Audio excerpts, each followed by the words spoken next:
Last সেশনে আমরা এখানে ছিলাম, ইমেজ ভ্যালিডেশন পর্যন্ত করেছিলাম। আজকে তো আমরা এটাকে ইনসার্ট করাটা দেখব। তো ইনসার্ট করার জন্য প্রথমেই আমাদের যে কাজটা করতে হবে সেটা হচ্ছে প্রজেক্ট থেকে আমাদের মডেলে চলে আসতে হবে। তো আমরা যদি মডেলে আসি, আমাদের যে মডেলটা ছিল সেটা হচ্ছে ইমেজ ক্রুড। তো এখানে এসে আমাদের একটা প্রটেক্টেড ভেরিয়েবল ইউজ করতে হবে, প্রটেক্টেড। দেন হচ্ছে ভেরিয়েবলটা হচ্ছে কি, ফিলাবেল। দেন প্রটেক্টেড ফিলাবেলের মধ্যে কি যাবে, একটা এরে যাবে। এর মধ্যে হচ্ছে আমাদের ফর্মে যে টেবিলে ডেটাগুলো রয়েছে, ইনপুট ফিল্ডগুলো অর্থাৎ নেমগুলো টেবলের, সরি টেবল নেম না, টেবলের যে কলাম নেমগুলো রয়েছে সেগুলোকে এখানে আমাদের দিয়ে দিতে হবে। তো আমাদের দুইটাই ফিল্ড রয়েছে, একটা হচ্ছে নেম আর একটা হচ্ছে ইমেজ। তো এখানে আমাদের কাজ শেষ। এরপর হচ্ছে আমাদের কন্ট্রোলারে চলে আসতে হবে।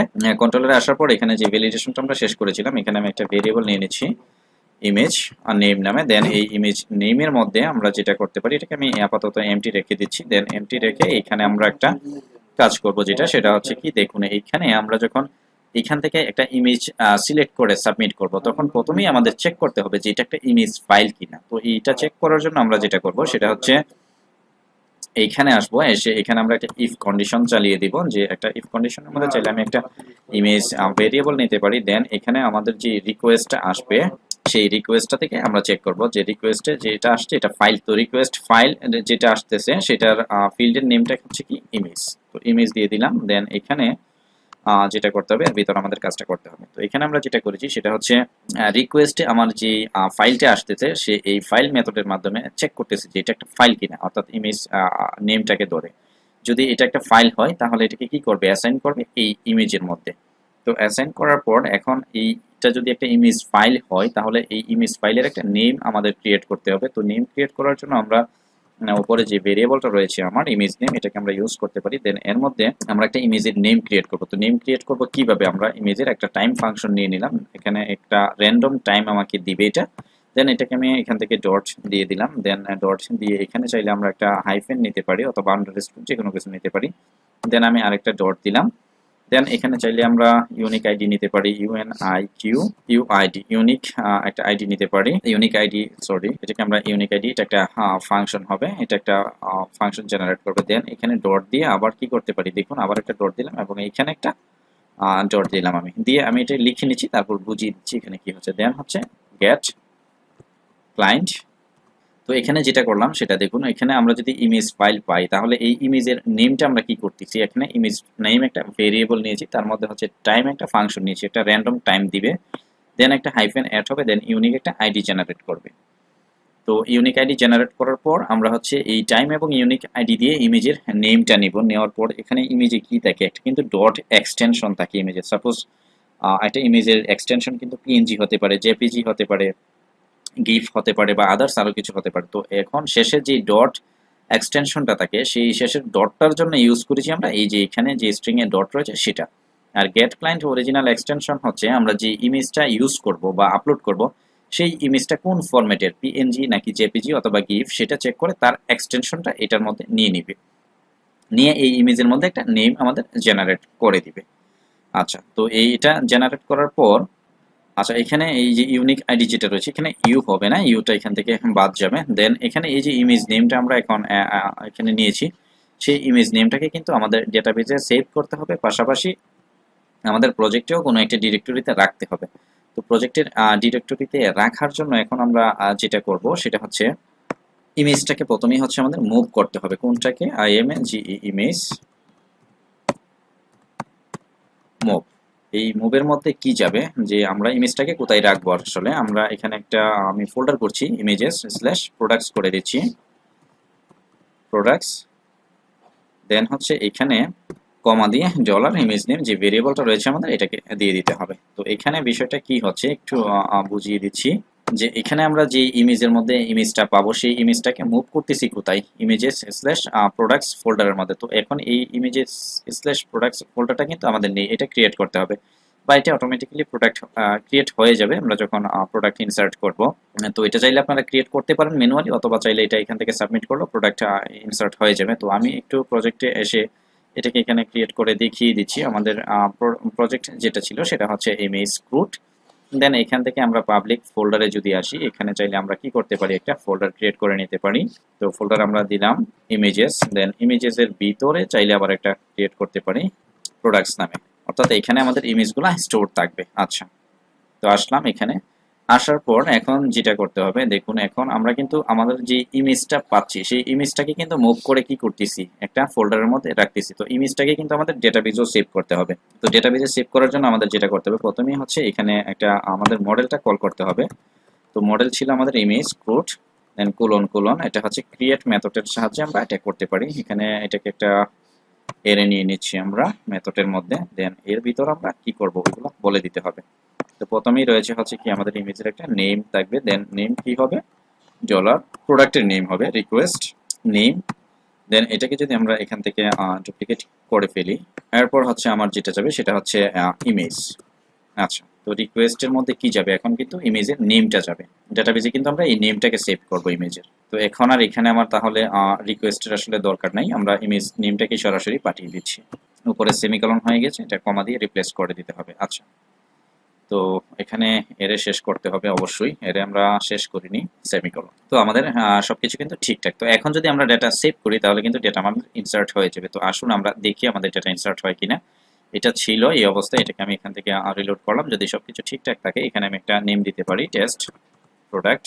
দেন এখানে ইমেজ একটা আমি যদি সিলেক্ট করি এখান থেকে, তাহলে এখানে যেটা রয়েছে সেটা দিলাম, দিয়ে ওপেন করলাম, করে এখান থেকে যদি আমরা সাবমিট করি। আচ্ছা, এখানে ইমেজ ভ্যালিডেশন একটু প্রবলেম রয়েছে, এটা একটু আমরা দেখে আসি। এখান থেকে আমরা যদি আবার প্রজেক্টে আসি, তাহলে প্রজেক্টে অ্যাড নিউ প্রোডাক্ট যেটা রয়েছে এখানে এসে মেথড পোস্ট রয়েছে, বাট এখানে আমরা যখন ইমেজ নিয়ে কাজ করব তখন আমাদেরকে কিন্তু টাইপ বলে দিতে হবে, ইএনসি টাইপ। এটা হবে কি মাল্টিপার্ট বাই ফর্ম ডাটা, এটাকে এখান থেকে আমাদের সিলেক্ট করে দিতে হবে।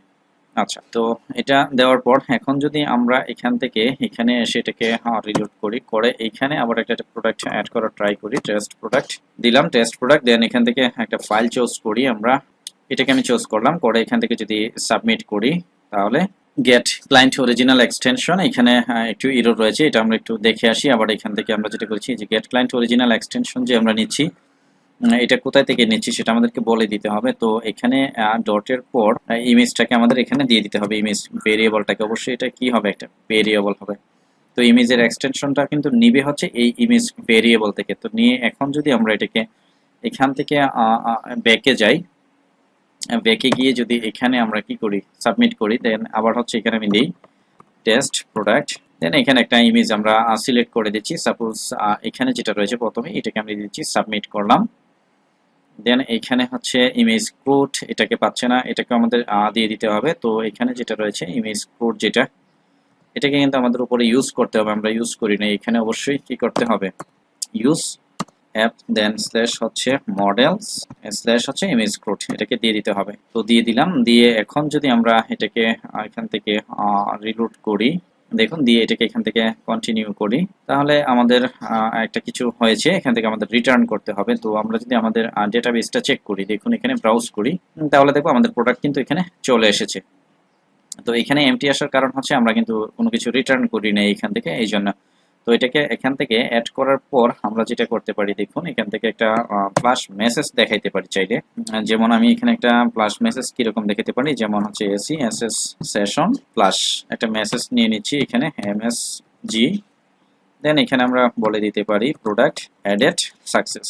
আচ্ছা, দেন প্রোডাক্ট এডেড সাকসেস করার পর এখানে আমরা বলে দিতে পারি রিটার্ন। দেন এটাকে আমরা কি করব, এখান থেকে রিডিরেক্ট করে ব্যাক করে দিব, অর্থাৎ এখানে আবার ব্যাক করে পাঠিয়ে দিব। আচ্ছা, তো এখন যেটা করতে হবে, এই যে আমরা এখানে সেশন প্লাস মেসেজটা ইউজ করছি, মেসেজটা কিন্তু আমাদের দেখাইতে হবে। তো এটা দেখানোর জন্য আমি এই মেসেজটাকে ধরলাম, ধরে এখন মেসেজটা আমরা কোথায় দেখাবো, আসুন এখানে এসে এটাকে যদি আমরা স্টোর প্রোডাক্টটাকে আবার রিলোড, মেসেজটা হচ্ছে আমরা এইখানে দেখাবো। এটা প্রোডাক্ট অ্যাড করার পর এইখানে ফর্মটার উপরেই হচ্ছে আমরা মেসেজটা দেখাবো যে প্রোডাক্ট সাকসেসফুলি অ্যাড হয়েছে। তো এটা করার জন্য আমাদের যেটা করতে হবে, এখান থেকে আমরা আমাদের অ্যাড নিউ প্রোডাক্ট যে পেজটা রয়েছে, দেখুন এখানে আসবো, এসে এখানে আমরা দেখাইতে পারি at the rate of if কি হবে, SESSION সেশন হ্যাজ, যদি সেশনের মধ্যে কি থাকে ওই মেসেজটা থাকে MSG, তাহলে কি হবে, এখানে আমরা একটা ট্যাগ নিতে পারি পি ট্যাগ, এই পি ট্যাগের মধ্যে একটা ক্লাস নিতে পারি, ক্লাস নিয়ে নিচ্ছি এখানে আমি একটা অ্যালার্ট, এবং অ্যালার্ট নিয়ে নিচ্ছি আরেকটা সাকসেস। দেন এখন যেটা করতে পারি, এখানে আমাদের যদি মেসেজটা থাকে তাহলে এটাকে কি করতে পারি, আমরা আবার সেশন গেট করে এখানে দেখাই দিতে পারি এমএসজি, এবং ইফ কন্ডিশনটাকে কি করতে হবে আমাদের, অবশ্যই এখানে শেষ করতে হবে। আচ্ছা, শেষ করে দিলাম। তো যদি সেশন হ্যাজ মেসেজ, সেশনে মেসেজ থাকে তাহলে এখানে সেশনে মেসেজটা আমাদেরকে দেখাই দিবে। তো দেওয়ার পর এখানে কন্ট্রোলারে আরেকটা জিনিস করতে হবে, দেখুন আমরা যে সেশনটা এখানে লিখেছি এই সেশন ক্লাসটাকে কিন্তু আমাদের উপরে ইউজ করতে হবে। তো এটাকে আমি এখানে দিয়ে দিচ্ছি ইউজ সেশন দিয়ে সেভ করলাম। করার পর এবার যদি আমরা এখানে এসে এটাকে রিলোড করি, করে আরেকটা প্রোডাক্ট অ্যাড করি, যেমন প্রোডাক্ট 2 দিয়ে দিলাম, দেন এখানে একটা ফাইল আমরা চুজ করে দিই, দিয়ে এখান থেকে আমি এটাকে দিয়ে দিলাম, দিয়ে সাবমিট করি, তাহলে প্রোডাক্ট এডেড সাকসেস, প্রোডাক্ট কিন্তু আমাদের সাকসেসফুলি অ্যাড হচ্ছে। তো আমরা ডাটাবেসটা চেক করি, এখানে আমাদের দুইটা প্রোডাক্ট হওয়ার কথা, এখানে কিন্তু প্রোডাক্ট এবং প্রোডাক্ট 2 এখানে অ্যাড হয়ে গিয়েছে। তো আমরা যদি এখন এখানে দেখি যে আমাদের প্রোডাক্টগুলো এখানে আসছে কিনা প্রোডাক্টস ফোল্ডারের মধ্যে, তাহলে এখানে কিন্তু আমাদের প্রোডাক্টগুলো চলে এসেছে। তিনটা প্রোডাক্ট আসার কারণ হচ্ছে হয়তো আমরা কোনো সময় একটা প্রোডাক্ট আগে টেস্ট করেছি অনেকবার, সেজন্য একটা চলে এসেছে। তো প্রোডাক্টগুলোও কিন্তু আমাদের এখানে চলে এসেছে। তো এরপর হচ্ছে আমরা এখান থেকে যেটা করব, প্রোডাক্ট অ্যাডের কাজটা করেছি, আরেকটা কাজ চাইলে এখান থেকে আমরা করতে পারি যে এখানে ক্লিক করলে আমাদের কিন্তু অল প্রোডাক্ট পেজটাতে নিয়ে যাবে। এই বাটনটা আমরা এখান থেকে অ্যাড করে দিতে পারি। অ্যাড নিউ প্রোডাক্টে এসে যেটা করব, দেখুন এখানে অ্যাড নিউ যেটা রয়েছে, এই যে অ্যাড নিউ প্রোডাক্ট থেকে অল প্রোডাক্ট যেটা রয়েছে আমাদের অল ডট প্রোডাক্ট, এই রাউটটাকে ধরতে হবে। ধরে অ্যাড নিউ প্রোডাক্টে এসে এখানে যে বাটনটা রয়েছে অ্যাড নিউ প্রোডাক্টে, এটাকে আমরা করে দিতে পারি এখানে চাইলে অল প্রোডাক্ট করে দিতে পারি, অথবা আমরা এটাকে করে দিতে পারি গো প্রোডাক্ট করে দিচ্ছি, এবং এখানে হাইপার রেফারেন্সে আমরা হচ্ছে আমাদের রাউটটা দিয়ে দিব হচ্ছে একেবারে রুট ফাইল যেটা রয়েছে আমাদের, মানে রুট পেজ, সেই পেজের ইউআরএলটা দিয়ে দিব, যেন সেই পেজে আমরা চলে যেতে পারি ক্লিক করে। তাহলে এখানে অ্যাড নিউ প্রোডাক্টের জায়গায় আমরা দিতে পারি গো প্রোডাক্ট। আমি যদি গো প্রোডাক্টে ক্লিক করি, আবার এখানে চাইলে আরেকটা কাজ করতে পারি, এখানে লারাভেল 9 ইমেজ যেটা রয়েছে এটাকে করে দিতে পারি অ্যাড নিউ প্রোডাক্ট। তো এটাকে আমি চেঞ্জ করে দিই। তো এইখানে টাইটেলটা হবে আমাদের কি অ্যাড নিউ প্রোডাক্ট দিলাম, দিয়ে এটাকে সেভ করি। এখন পরে যদি এখানে এসে রিলোড করি তাহলে অ্যাড নিউ প্রোডাক্ট। তো এখানে আমি যদি গো প্রোডাক্টে ক্লিক করি তাহলে এখানে আমাদের এই পেজটাতে চলে এসেছে। তো এখানে ক্লিক করলে আবার কি হচ্ছে, আমাদের এখানে চলে আসছে। তো আবার এখানে ক্লিক করলে এখানে চলে আসছে। তো এর পরের পার্টে হচ্ছে আমরা এখানে প্রোডাক্টগুলোকে ডিসপ্লে করাবো, পরে এখান থেকে অ্যাড করব এবং এডিট করব এবং ডিলিটের কাজটা শেষ করব। তো আজকের সেশনটা আমি এখানেই শেষ করে দিচ্ছি। ধন্যবাদ সবাই।